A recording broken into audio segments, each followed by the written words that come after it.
जयपुर के राजा की पुत्री मदन मोहन जी की सेवा करती थी। तो राजा की पुत्री का विवाह हुआ करौली राजस्थान में, जहां मदन मोहन जी अभी विराजते हैं। तो पुत्री से राजा ने कहा, बिटिया ये बताओ तुम्हारा विवाह है, तुमको हम दहेज में क्या दें? वैसे तो हमने सब दिया, लेकिन फिर भी तुम्हारी कोई इच्छा हो तो मांगो।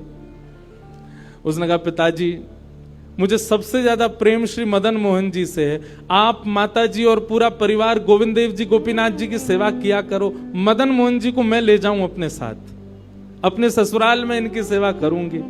राजा रोने लगा, अपनी पुत्री के चरणों में सर झुका के बोला, मुझे क्षमा कर दे पुत्री, तू जो मांगेगी सो दूंगा, पर ये मेरे हृदय हैं, मैं इनको नहीं दे सकता। मैं वृंदावन से मुगलों से बचा करके इनको लेके आया हूं।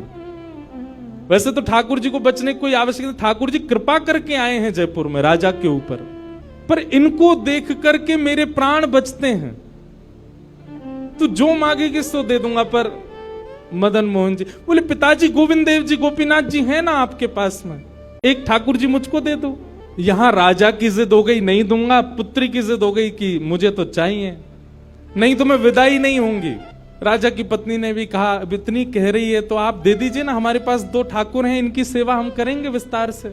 और वैसे भी मदन मोहन जी की पूरी सेवा बचपन से उसने ही की है। तो राजा ने एक प्रस्ताव रखा, बोले अच्छा पुत्री एक काम करते हैं। बोले क्या?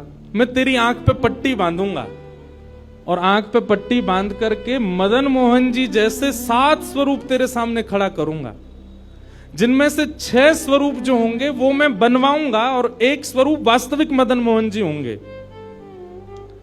आंख पे पट्टी बांध करके तुझे स्पर्श करके अगर तूने असली मदन मोहन जी को पहचान लिया तो मैं ये मान जाऊंगा कि तू नहीं, ठाकुर जी तेरे संग जाना चाहते हैं। ठाकुर जी की इच्छा पता चल जाएगी।